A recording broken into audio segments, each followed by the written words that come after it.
Good afternoon, and welcome to the Oxford Internet Institute's Virtual Open Day 2015. My name is Eric Meyer. I'm the Director of Graduate Studies here at the OII. And over the next hour, we're going to take some time to tell you a little bit about both our master's degrees and our doctoral degree offerings here, and answer any questions you might have. You will have seen, hopefully in advance of this, that there's a Twitter account that you can tweet your questions to, or you can send in your questions via Facebook, or are there any other methods? Also to teaching at oii.ox.ac.uk email. So our email, teaching@oii.ox.uk, and we'll be trying to get to as many of those questions as possible later in the hour. So just first, let me give you a bit of a welcome. We're coming to you live this afternoon from the heart of Oxford. The OII's main building, our first building, is here at 1 St. Giles, which if you come and visit us here in Oxford, is right in the center of town, right in the middle of things. Very good location on the corner of Balliol College, which is one of the oldest colleges in Oxford. I think it's interesting that the oldest college and then one of the newest departments studying the very newest cutting edge things are in the same location. But I think that comes through in the kinds of things that we do, and hopefully you'll learn a bit more about that in the next hour. So first, just let me give you a bit of information about the Oxford Internet Institute. Hopefully you've spent a little bit of time reading around our website and know a bit of what we're all about. But we're truly a multidisciplinary department. One of the things that is really at the heart and soul of what the OII is that we encourage multidisciplinarity in terms of what kinds of faculty we hire, what kinds of students we admit, what kinds of backgrounds they bring. And I think both Ralph and Billy, who will be meeting in just a minute, will talk about that as well. So our faculty come from a wide range of disciplines, both within the social sciences, such as sociology or political science, or my own field of information science, or a lot of other areas, or from disciplines outside the social sciences but are answering interesting questions about the internet. We have a physicist, we have a historian, we've got people from computer science and mathematics. We've really got a lot of interesting people here. Likewise, the students that we admit to the program come from probably even a broader range of backgrounds than the faculty themselves do. So we have students, again, coming from the social sciences, from a lot of different disciplines, from communications, from rhetoric and history and English and other sorts of humanities disciplines, but also scientific disciplines, biology and physics and other sorts of things. They come here because they're interested in the central thing that we're trying to do here, which is, if you look at our homepage and our tagline, it's understanding life online. What do people do online? How do they do it? How does society work now that the internet's such an integral part of everything that people do? So the Oxford Internet Institute has an increasingly long history. Now, by Oxford standards, it's pretty short. Oxford's been here for over 800 years, but the OII has been here since 2001, so we're coming up on 15 years. And we've been growing over that time considerably. We added the teaching that you're interested in 7 or 8 years ago, and we've been really trying to build up, and I think we've been successful at building a world-leading center in this question of how the internet works and how people use the internet and the interaction between the internet and society. So one of the things that we'll be talking about today is the different kinds of teaching we have on offer. So if you're interested in the master's degree that we'll be talking about in just a minute, you might be interested in our full-time program, which is the one-year program that you come and spend all your time here working on things, or you might be interested in our part-time offering. We'll talk a little bit about the part-time offering today, but I would also encourage those of you interested in the part-time offering to go to one of our other web pages where there's a video of me that's about 15 minutes long talking about some of the details particularly unique to the part-time program. I won't have this opportunity to talk about all those details here today, but those are available on a recently recorded video that's over on that other webpage. So I'd encourage you to look at that after this is all over. We're also going to be answering questions today about those of you interested in doctoral study here at our DPhil in Information Communication in the Social Sciences. And that is a well-established research program that's really geared toward getting people who want to develop research careers both inside and outside of academia. So I'll be saying a little bit more as we go, but I think I'd like to dive right into some more of the details about the master's and the doctoral program, because that's probably what's on the top of your mind is, how do these things actually work? What will I learn? What's expected of me if I'm going to come to Oxford and study these topics? So let's start with the MSc. Ralph Schroeder is the director of the master's MSc in the social science of the internet, and he'll talk to you a little bit about what the MSc entails. So Ralph. Okay, thanks Eric. Thanks, yes. As Eric says, I'm Ralph Schroeder. I've been running the master's program pretty much since it started. and it's been good fun.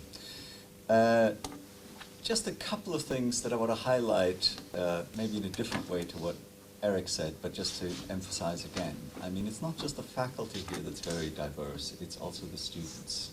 Eric mentioned some of the disciplines that people come from. We have had students from all kinds of disciplines: classics, English literature, physics, computer science, everything in between. And I would say roughly about half our students have some kind of background apart from an undergraduate degree. So they might have worked for an NGO, they might have worked for a startup, they might have worked in government, they might have worked in a firm. All are welcome, and about, again, half the students have some kind of relevant experience. And incidentally, you want to probably stress that experience in your application if you have relevant experience and why that's made you more keen on our degree. Then, in terms of numbers, I would just say that the degree is relatively small, so we take about 30 students each year, probably a few more with a part-time degree, but it's a very manageable size, and so you'll get to know all your compatriots, your fellow students, you'll work very closely with them. This place, the Oxford Internet Institute, is a relatively small place, but we're about 25, 30 faculty or so, so you're going to get a very teaching-intensive year of study, about 10 months of study, and we try to pack a huge amount into that, but you'll be very filled with all sorts of information by the end of it, and Alison is nodding in agreement. You'll get to meet her in a minute. So that's as far as the student background is concerned. We're also very diverse. We've become much more diverse in terms of countries. This year we have students from Southeast Asia, from Africa, from Latin America, and US, continental Europe. The students have a very, very wide background in terms of where they come from. And that's really, really good for studying the internet, right? I mean, that brings so much to the discussion, so that's really, really a very nice feature. And, well, we're very pleased with that, actually. So now if we can have the first slide, I'll just walk you through some of what the different teaching offerings entail here, because that's a little bit unusual. It's a little bit different from, let's say, North American universities or other universities around the world, because what happens is that the terms are relatively short. They're about 8 or 9 weeks long, but again, we pack a lot in. And if you look at the slide, and look, first of all, the terms are called something slightly differently. They're called Michaelmas, Hilary, and Trinity. And if we look at Michaelmas term, so in the light of the fact that students come from so many different backgrounds in the social sciences and beyond, what we try to do in the first term is to kind of get everybody on the same page so that they have a common vocabulary, they have common methods, they have common approaches and concepts, that they can get a common language that they can talk about the internet with. And there are 3 main parts to that which students do in the first term. One is my own course, which is called Social Dynamics of the Internet, which is basically about the big debates, the big theories around the internet, globalization, comparing different countries, comparing authoritarian and democratic regimes. It's a bit of gender, all sorts of different issues which are kind of meant to get you introduced into what the internet is all about. Then I think another thing that could have been added to Eric's introduction is that our course is both focused on the kind of academic debates, but also very closely on the kind of policy debates. So there's another course called Internet Technology and Regulation, which is all about policy, freedom, government, how the internet actually works. I mean, you have to know the nitty-gritty of how, for example, hacking works, or how censorship works on the internet, in order to really be able to understand it. So that course is much more focused on practice and on the kind of policy issues. And then the third component is methods, and we teach you both statistics. We've started teaching it using R, which is a kind of very popular language now, and we teach you different methodological approaches. Then if we have the next slide, please, if we look at Hilary term, in Hilary term, after having brought you onto the same page, now you can choose. Now you can choose both your methods courses, and we have both quantitative and qualitative courses. We have courses about getting data from the web. We have courses about digital ethnographies and so on, and you get to choose 2 option courses. So that's Hillary term when you have a combination of methods and options. And if I could just interject, if you want to learn more about some of those courses, there's a lot of short videos available on the website that the people who teach those courses talk for 3 or 5 minutes about what you can expect to learn in those individual options and methods courses. And I'd encourage you to look at those afterwards as well. Okay. And finally, if we go to the final slide in terms of terms, you see a very empty slide there. It's deliberately empty, and that's because in Trinity term, which is after Easter basically, you have 8 or 9 weeks where you really focus only exclusively on your long thesis. And so you do a thesis, you do your own original research, you very often work very closely with a supervisor here, and you really develop a strong research-oriented thesis, which is between 10 and 50,000 words, which also constitutes a quarter of your overall degree. So it's a lot packed into a year, and again, there's much more information about it online. All the syllabi are online, all the reading lists, you're welcome to consult them. There's quite rich offerings there, and I'd encourage you to go through them and see just whether this is suitable for what you had in mind and what kind of courses we offer. Just want to say one final thing about the master's degree before passing on back to my colleagues. And that's one of the questions that often arises is about destinations. Where do students go to when they finish our master's degree? And we've run the course now for 6 or 7 years, I think. And so we have some pretty good statistics, we have some pretty good evidence about that. Roughly a third or more probably go on to further studies. Maybe 30–40%, they go on to do PhDs or DPhils as we call them here in Oxford, at North American universities, but also all over the world, in Australia and China and lots of other places, and here they go on to do further research. That's about 30–40%. The others, we've kind of kept track, and people have the most diverse destinations. They go to NGOs, they work for governments, they work. The single largest intake that we've had of students where they go is to Google. We have so many alumni working there now, it's almost embarrassing. But it's not just Google, it's Amazon, it's Facebook. We've had startups, people doing startups and so on. So again, they just have this breadth of jobs, which I myself, being a poorly paid academic, am only envious of most of the time in terms of the fantastic jobs they get, especially in the private sector. But I mean, I think that's the nature of this degree, is that it really teaches you very up-to-the-minute techniques of how we analyze, especially social media data. It gives you the tools, but also the concepts to study that further if you so choose. Okay, thanks, Ralph. We'll have time for some more questions later on. But now I'd like to move directly into some information about the doctoral program, which is called a DPhil here at Oxford. And for that, I introduced Willy Lidenverta, who's the director of our doctoral program.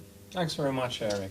So our doctoral program is called the DPhil in Information, Communication and the Social Sciences. And the purpose of any doctoral program really is to turn turn students into people capable of producing original research and scientific contribution. And in the case of our doctoral program, original research in the area of information and communication technologies and the society. Now, what does this entail? This entails learning the theory and obtaining the methodological skills that are necessary for your chosen research program. But very importantly, it also entails picking up the professional skills, the networks, and even in some ways the identity of a leading expert in your chosen area. So how do we achieve this in practice? Well, it's a full-time course. It's designed to be completed in 3 to 4 years. Some people take longer. Some people take a little less. We've just had someone graduate in 2 years, 11 months with an excellent thesis, and she went straight on to a faculty job in another UK university. And at the beginning of the program, of those 3 years, you have a mandatory bit of coursework. It's the same coursework as in the first term of the master's course. So taught by our excellent faculty members, drawing on some of their cutting-edge research. If you incidentally come from our master's course into our doctoral course, then you don't obviously have to retake that coursework. Then you have the option of making use of our wide variety of methods courses, everything from digital ethnography to social big data analysis, whatever is necessary for your chosen program of research that you wish to pursue. And from there on, you then develop and execute your individual program of research in collaboration with your peers and your supervisors. So I think that our program strikes a really nice balance between structured coursework and open-ended individual research, with an emphasis on open-ended individual research. And then finally, an absolutely crucial part of the course is your membership and participation in the academic community of the OII and the wider University of Oxford. Because that's how you pick up the sort of professional skills that can only be learned through socialization, that can't really be read from books. Everything from how do you give an impressive presentation to how do you apply for money, or how do you build networks. And we have, in the doctoral program, there's a weekly seminar during term time, a doctoral seminar where students present their work to each other, comment on it, but also we have outside experts lecturing in that seminar. There's a departmental seminar where you can participate, where faculty talk about their ongoing cutting-edge research. And there's a wide variety of student-organized, student-run events, network seminars, drinking nights, and even a student-led conference, the Connected Lives Conference, which is now organized for the 3rd time. So to finish off, I'd say that it's the same as with the master's program. Our students come from very diverse backgrounds, and we get about 90 or so applications, or received that number last year, and we made 9 offers last year, so it is very competitive. But obviously you who are watching this stream are already a better positioned than those who have no such connection to us. I think I'll just finish there for now. Okay, well, we'll come back with a little bit more detail about what it means to be a student here and the application process. But first, you might be a little interested in what does the OII look like. So we've got a short video that our research coordinator, Tim Davies, is going to take you on a little bit of a tour of our 2 buildings that we have here at the OII. So over to that video, and then we'll be back with you in just a few minutes. Welcome to 1 St Giles, the home of the Oxford Internet Institute, located in the heart of the city of Oxford, located between Trinity College and Balliol College. And buses, lots of buses.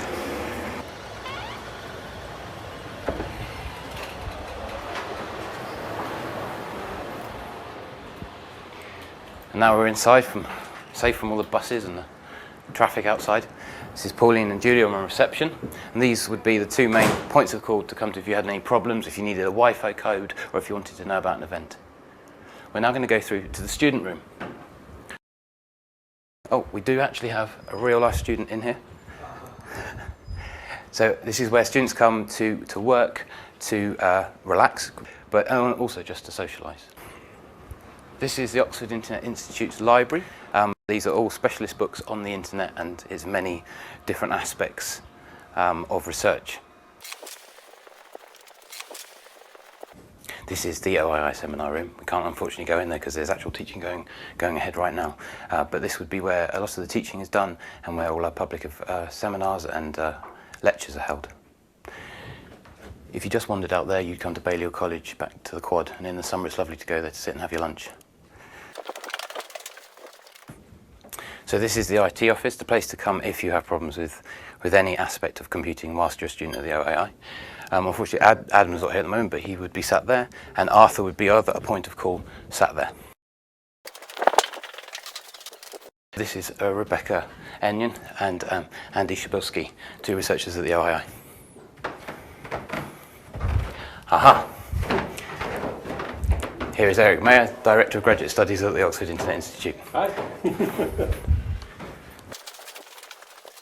We've come in to meet Willy Ledenböter, who is the Director of the DPhil programme. Unfortunately, again, he's away as well, must be in a meeting or something. But this is where he would sit, and if you were a DPhil student and needed to come and see him, this is the place to come to. We're now going to go to our satellite office, 34 St Giles, so if you'd like to follow me down the stairs, come this way.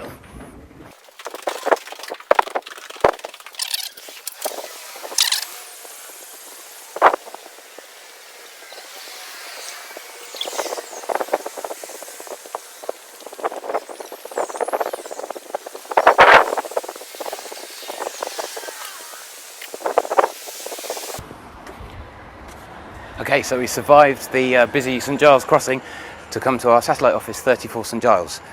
I've forgotten my card, so I'm going to have to ring for Ornella. This is Ornella, our Administrative and Personnel Officer. My colleague in my office. Come through and see what we have at 34. First thing to notice is we've got a lovely meeting room, big airy light space, and this is where some teaching takes place and a few events happen here as well. Now, if you'd like to come to the office that I share with Ornella, this would be the first point of call that you'd come to if you're a student coming to this building. So here's Ornella again, and here is my desk, just tucked away behind the computer screens. We'll now take you downstairs to the DPhil study room. So this is the DPhil study room. We have Paige, who's one of our current DPhil students, our new intake this year. If you'd like to follow me now, we'll go upstairs to the first floor and meet some of our researchers. One thing about this building is it will keep you fit because there are a lot of stairs. This office is perhaps the favourite among research staff because of its massive windows and light and airy atmosphere. This is Josh Cowles, our research assistant at the OII. Josh is also a former student of the Oxford Internet Masters programme, so he'd be a great person to chat to once you're a student here too. Hello, Grant. We're in luck that Grant's at his desk. Grant is a big part of the master's course. He does a lot of the teaching, including a lot of the stats teaching, so he would be a good person to get to know. So again, some more OII research stuff. This is Sana and then Chris, who are two parts of the GeoNet research team here.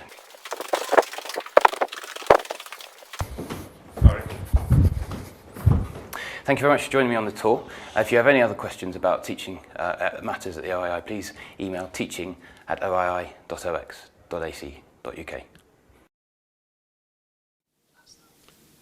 So welcome back. Hopefully you enjoyed that little quick tour of the OII and our environs.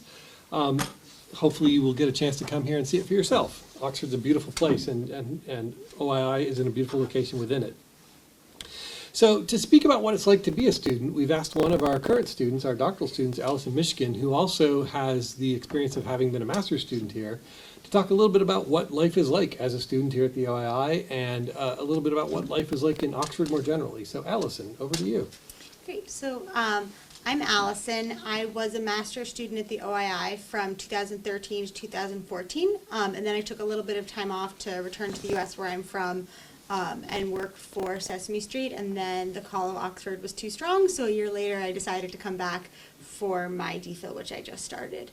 I was one of those students who, like Ralph had mentioned, also had a little bit of work experience before starting my master's program.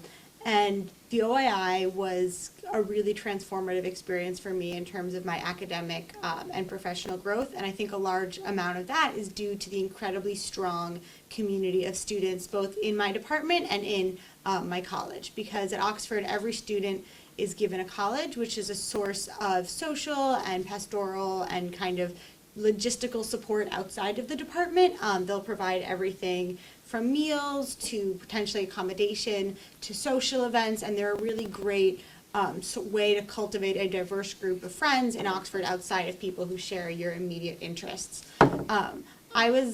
I must admit, I was given a random college, and I remember when I first got it for my master's degree, I was a little bit surprised. I was a student-only college. It was quite new, and I was like, wait, I'm coming somewhere, like, how old? And my college is younger than I am.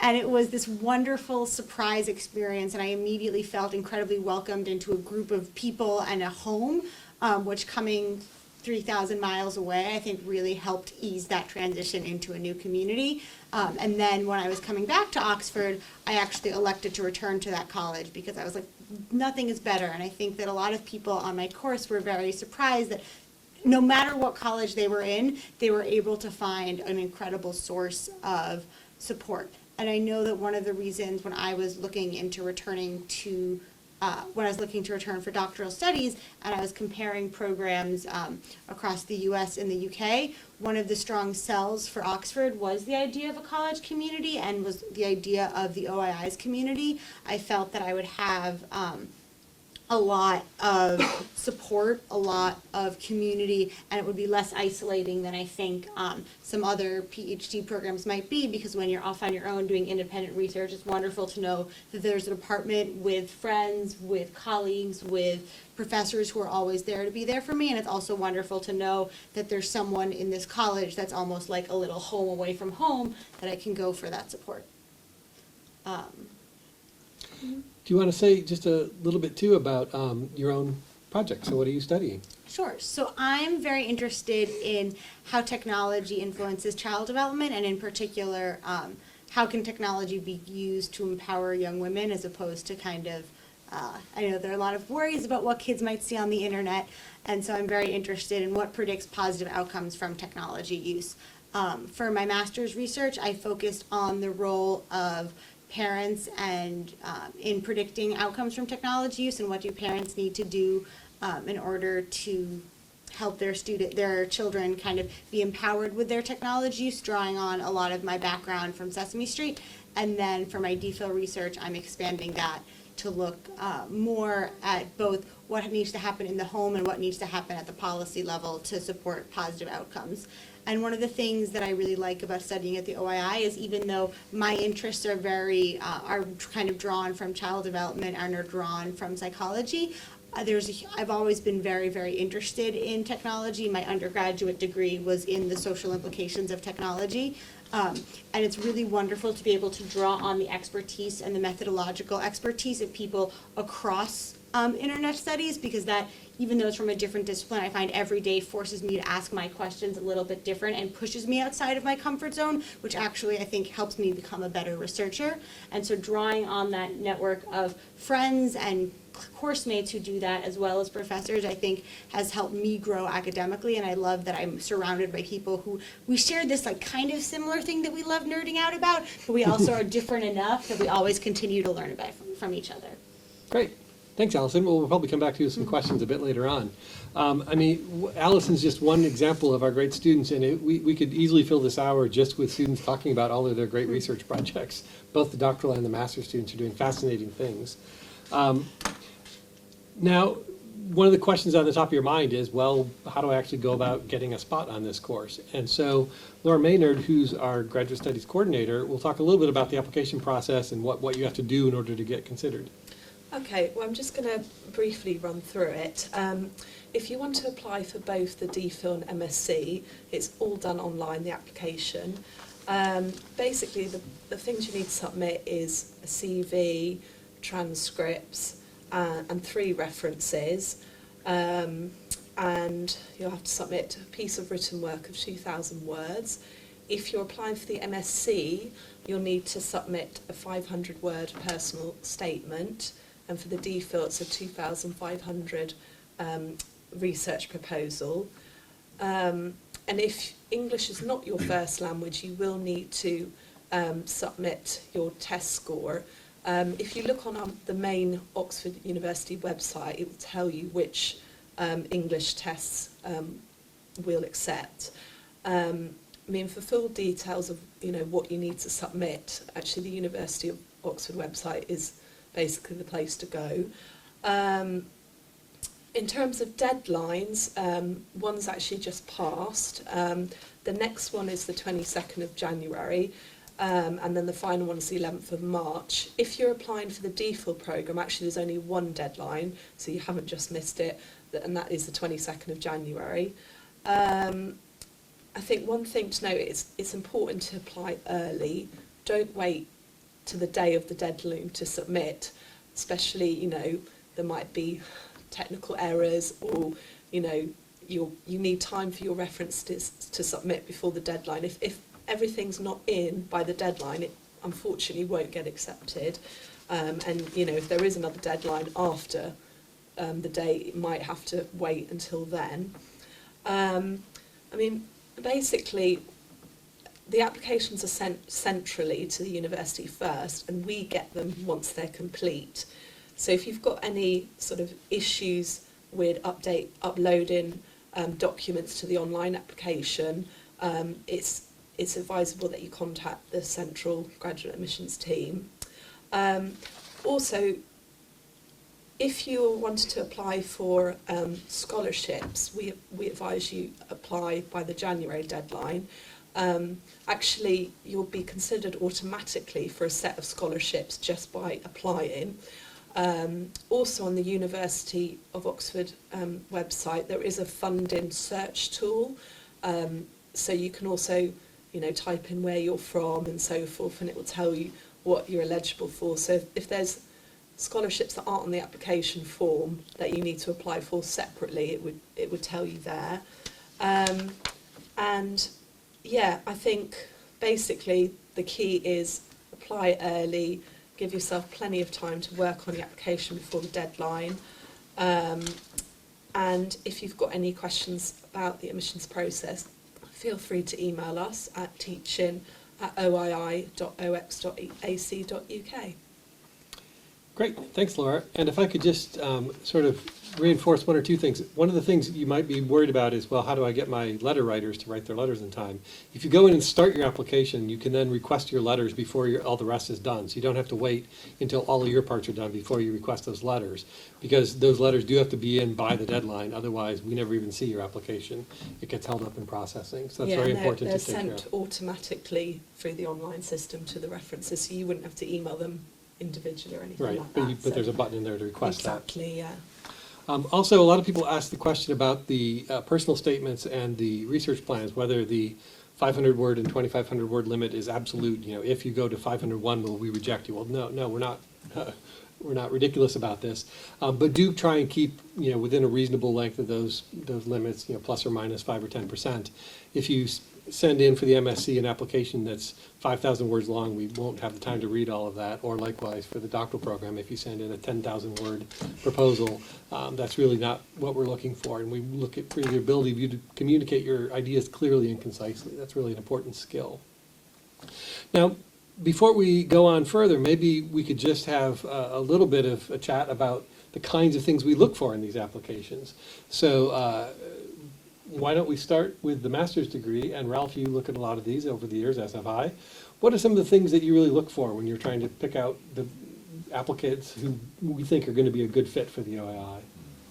Well, one of the questions that I often get is, I haven't studied the internet, or I haven't studied anything vaguely related to it, so what kind of written work do I turn in? And I think the main thing to say here is that obviously it's ideal. It gives us a better sense of how you understand the internet if you've already done something. But the key thing is that you can write well, that you can think well, that you have a really good analytical grasp. And I've read essays about medieval history and about classics and computer science papers where they've done an experiment or something like that that have been written up. The main thing is that you can show that it's your own work, that it's clear, that it's well written, and that you can think in a good analytical manner. In terms of the personal statement, don't tell us that you've been using Facebook since you were 5 years old. We don't need to know that. Convey to us your enthusiasm for studying the internet and what you want to do with it and what you hope to get out of the course, and also what you're missing at the moment. Don't just tell us the good things about yourself, but why do you need to take this course? If you're a quantitative social scientist, do you want to eventually extend yourself by looking at qualitative methods as well. If you've done a lot of political science, maybe you want to do a bit of law and economics and so on. These are the things that we can offer and that we can give you, but also what can you bring to the course? What kind of work experience or other experiences of looking at the world can you share with us that really convey to us your enthusiasm? That's really the key in the personal statement. I think that's it. Okay. And one of the questions that certainly comes up for those of you who might be interested in the part-time program is, what if my transcripts are quite old? You know, I haven't been in school for a while. It could apply to anybody in the full-time programs as well. Or what if my letters of recommendation, if I don't have academics that I know that well?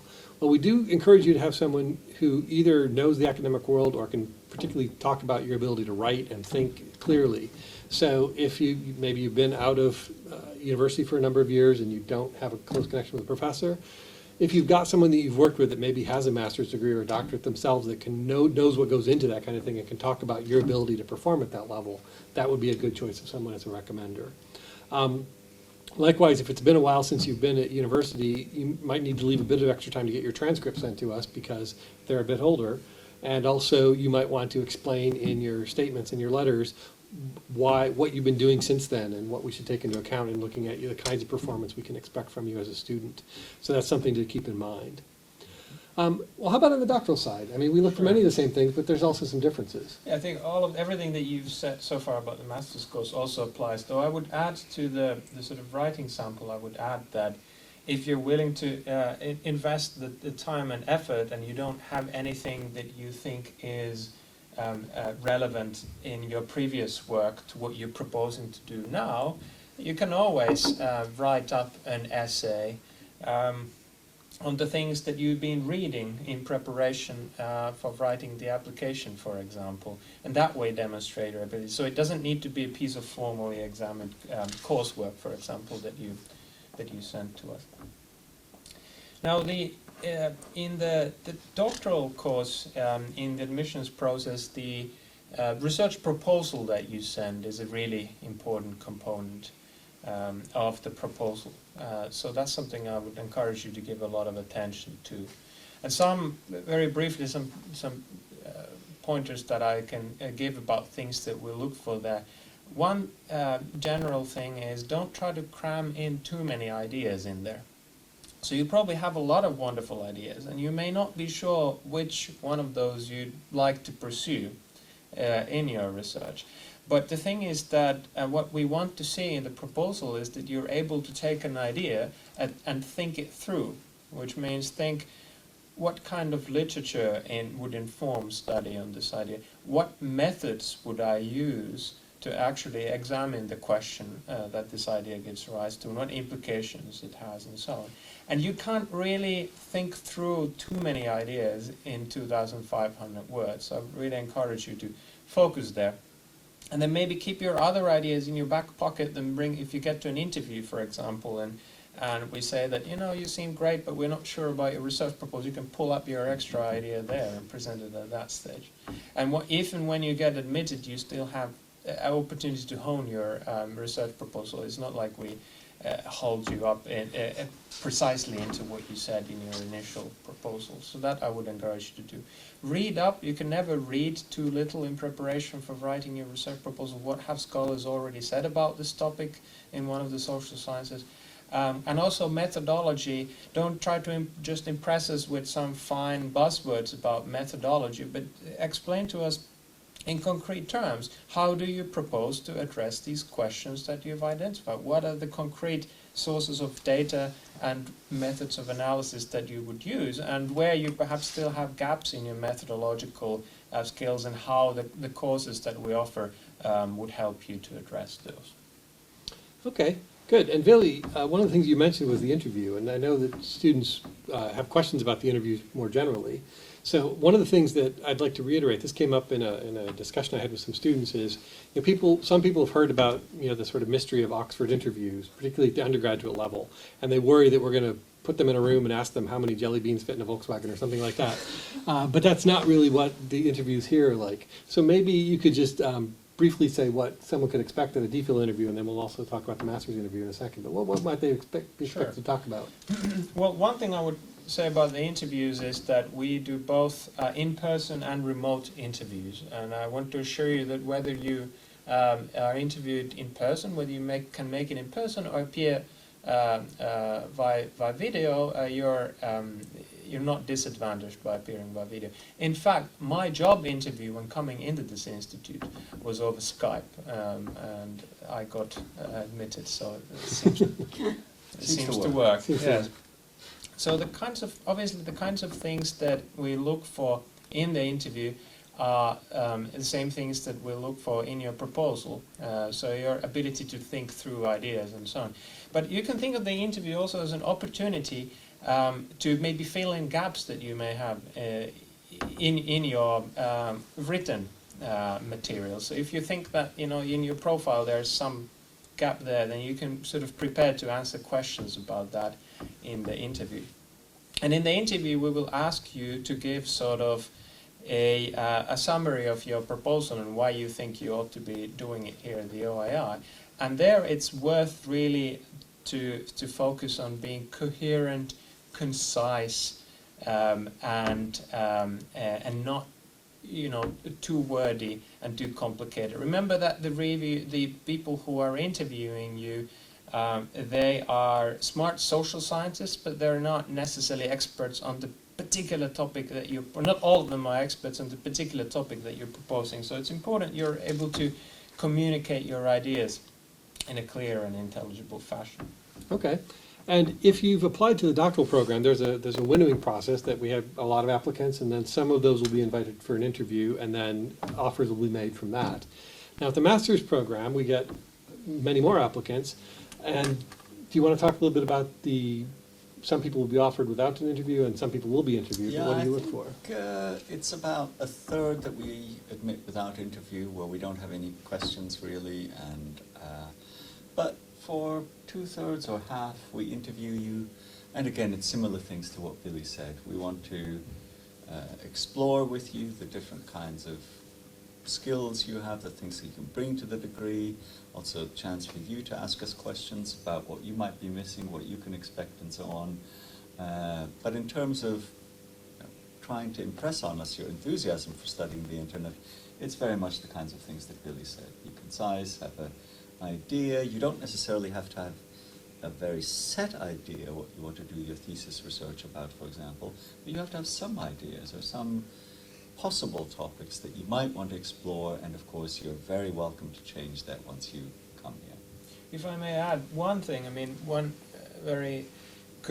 thing that always impresses us, I think, is if you're able to show why your proposed program of research would really benefit from being carried out at the OII as opposed to another department.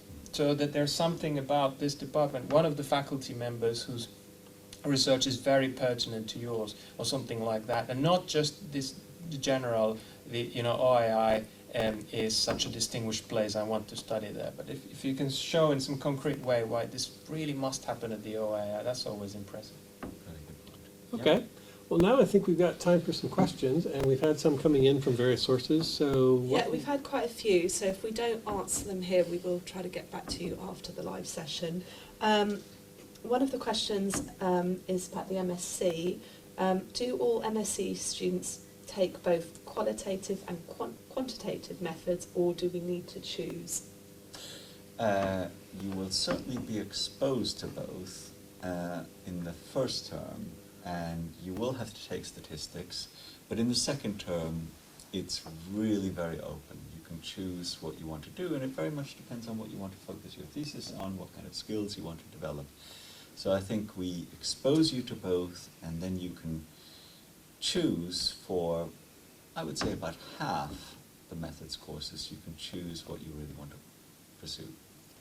I'll say I think it's very effective at getting everyone kind of on the same vocabulary. Everyone comes in with a different level of qualitative or quantitative, or you might come in thinking you have really strong quantitative statistical experience, but the way the OII approaches it is unique to kind of internet studies. So I felt as though everyone, even those who felt they were really deep in something, found that the first term methods was very effective at getting everyone on the same page so that you can study internet research and understand any paper that you read. And then in the second term, you kind of branch off and do either what you want to understand deeper, what you want to apply deeper. But I felt that I got a very, surprisingly for 8 weeks, good grounding in how to do both types of methodologies, and then also later how to apply what it is I really wanted to do towards later work.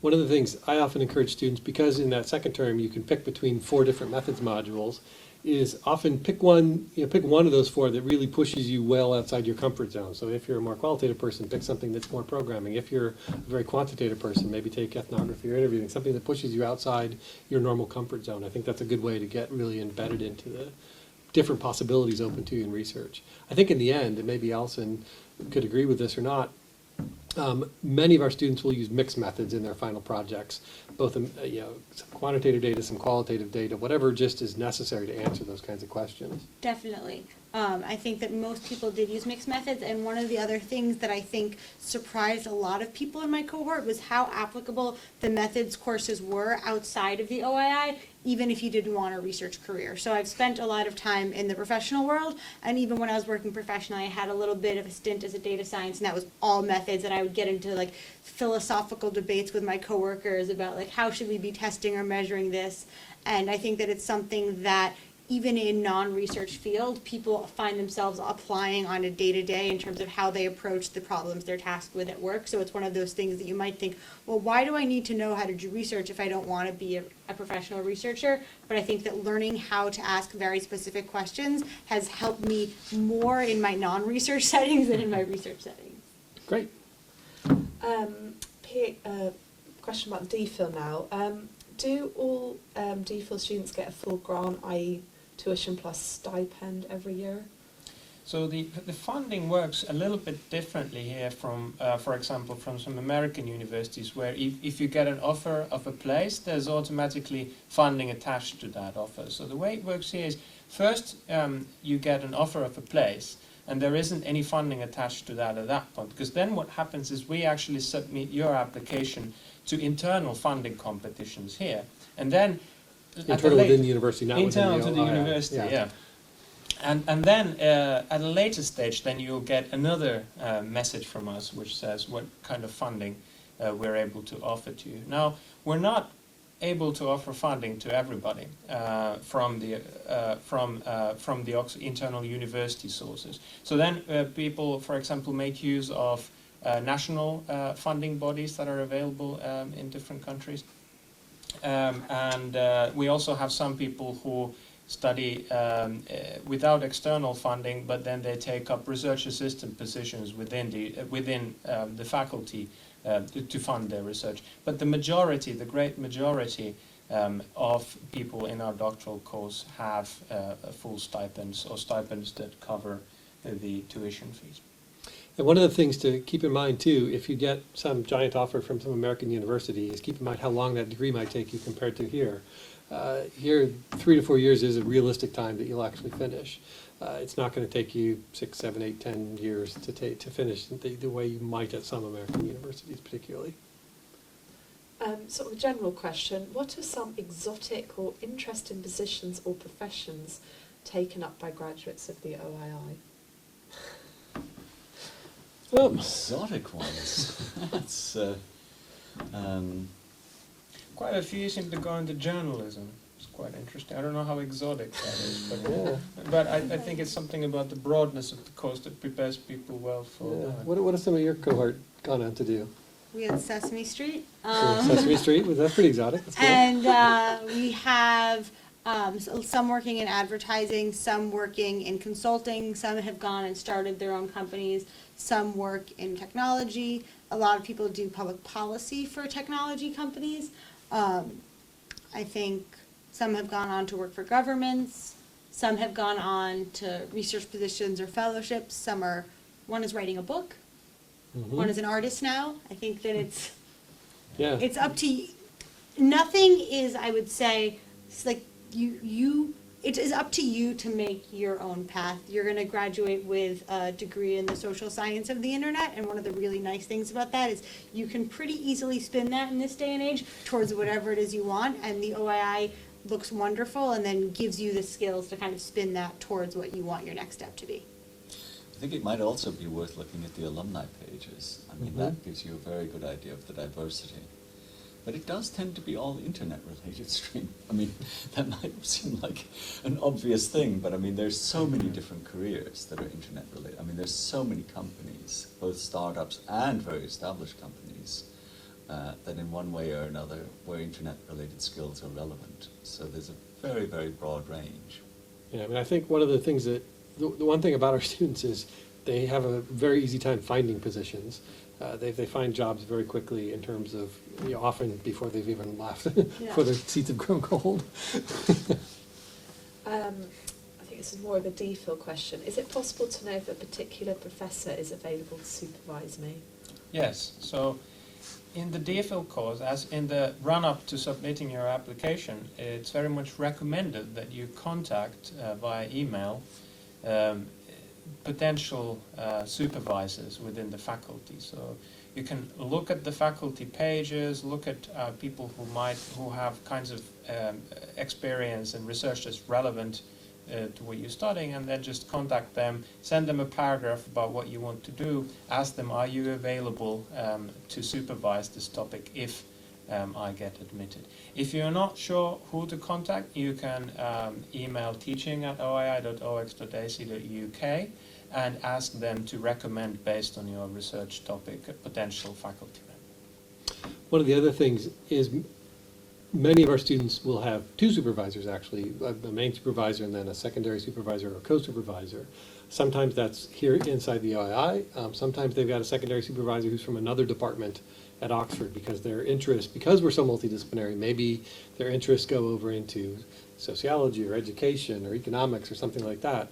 And a secondary supervisor then might be able to help round out their kinds of things that they're doing. Good point. And that can be added later, so you don't have to worry about that too much at the application stage, unless you think it's crucial. Another question actually is, how are MSc students paired? Are they paired with a mentor or a faculty advisor? If so, how does that work? Well, so what happens is that we ask you, if you're admitted, to send us a proposal of what you'd like to do your thesis about. And then we try our best to kind of match that up with the existing faculty expertise. And then there's quite a bit of wiggle room. I mean, you might change your topic, or you might say, well, actually, I was thinking this, but this person seems more relevant. And 9 times out of 10, we're able to accommodate that. And so it's a process of kind of seeing what the best fit is between what you'd like to do and what kind of supervisors we have available. And all students will get one faculty assigned to them as their advisor or supervisor throughout the year, and that can change if, for example, your topic changes, but you will have one person assigned to you that will kind of guide you not just through courses, but also possibly be your referee and be your kind of advisor in terms of what you want to do beyond the master's degree. And I'll say that particularly at the master's level, if you're not completely sure when you're applying, or once you've gotten in and you have to write up what your thesis is about, it's fine. I know that I changed my thesis completely, and I stayed with the same supervisor, and he was very helpful, but what I wrote on and what I said, oh yeah, I'm definitely going to write, were very, very different. It's just to get a sense of who you might fit well with. Yeah, and the faculty are very open to meetings with students who they're not supervising here. I think our faculty are extremely accessible. I think I was actually very surprised in a very pleasant way at how easy it was to get meetings with faculty members. Okay, we're coming up near the end of the time. Do we have any final questions that we should talk about before we? We've got quite a lot of questions. Oh, dear. I mean, one of them was, you mentioned R, but they've seen some stata books in some course syllabi. Is all teaching migrating into R now? Yes. Yeah. Can we try and do rapid fire, because there are a lot of them on Twitter? We do a couple of quick rapid fire questions. We're Yeah. teaching an R. Why are there 3 application deadlines for the MSc? it's just simply a university system. There's no real answer, although we encourage you to And we apply have a lot of as early as trouble possible. coping with so many Yeah. applications Yeah. for the masters in one It's single just to go. space it out, isn't it, really? It's a practical matter. As a holder of 2 US EDM degrees, is mapping into DPhil seamless, or would additional groundwork be required? Well, one of the things that we do with all our doctoral students is we sit down with them, the doctoral director and their supervisor will sit down at the beginning and say, well, what do you need to fill out? And then they'll decide, they'll map out a personal set of courses for you to take that get you closer to your research goals. It's all very individualized at the doctoral level. Do you highly recommend to submit an essay on the same topic of the PhD proposal? Is it a plus? Well, I would say that if you don't have anything in your background, in your previous experience or education that suggests why you have the skills and ability to carry out the program of research that you're proposing, then it might be useful to try and demonstrate your aptitude by means of a piece of written work on that topic, but it's not by any means required. So you very often that sample of written work is on something completely different. Okay, have we got time for more? or- Probably one or two quick ones. You mentioned many of your graduates move on to NGOs, government and tech companies like Google. Can you talk a little bit about what types of roles they have in these companies? I think that varies an awful lot. I mean, I think they, if we take the Google example, a lot of them, we've got at least a dozen of them, I think, working just in the London offices now. And what they tend to be interested in is things like regulation. Do different copyright laws apply in different parts of Europe to different videos? They scrape data in order to analyze what users might want from Google. They do things like policy making, going to Brussels and seeing what kind of policy making processes Google is interested in there. A lot of it tends to kind of combine research and professional work. I mean, you can really, as Alison said earlier, the degree to which companies, especially, and NGOs nowadays, and politicians, are interested in research, how they can engage with voters, how they can engage with publics if you're an NGO. This is really sought after these days. And just to follow up also, when our alumni come back and visit us, we have lots of opportunities for alumni days and such. I'm amazed at how quickly that so many of our alumni have gotten positions of responsibility and authority within these companies. So if they're in Google advertising sales, they're the lead of sales teams and really helping develop policy about that kind of thing. I mean, you've probably seen the same thing, right? Definitely. I think that people they see the eye, they see social science of the internet, and you immediately get a lot of trust that you understand kind of, even if you don't completely know how technology is going to, say, change journalism in the next 10 years, you know how to make those decisions, how to analyze what you hear in order to make informed, rational business or political or social decisions. Okay. I think we're at the point where I should be wrapping up. So hopefully we've been able to answer some of your questions this afternoon. If you still have other questions, you can always email us at the email address teaching@oii.ox.ac.uk, and we'll be happy to either answer your question or get you to someone who can answer your question. Also, even though all our physical open days have passed this year, if you do happen to find yourself in Oxford and want to meet somebody here or take a bit of a tour, let the same address know that you're going to be in town, and they'll try and arrange something for you to meet, possibly with one of the directors of the program you're interested in, or if they're not available, somebody else, myself, or one of the other faculty members. So we encourage you to look around the websites, look at some of those other videos I pointed out. Like I said, if you're interested in the part-time program, go watch that video about the part-time. If you're interested in the different courses, go watch the option courses and the methods courses videos. But then I really hope to see lots of you putting in great applications in the next couple of deadlines so that we have lots of reading to do and have lots of great people to pick from in order to fill up the next cohort of people here studying the social science of the internet or information communication in the social sciences. So thank you for attending this afternoon, and Thank you. I really appreciate the time you've taken to spend with us. Thanks very much.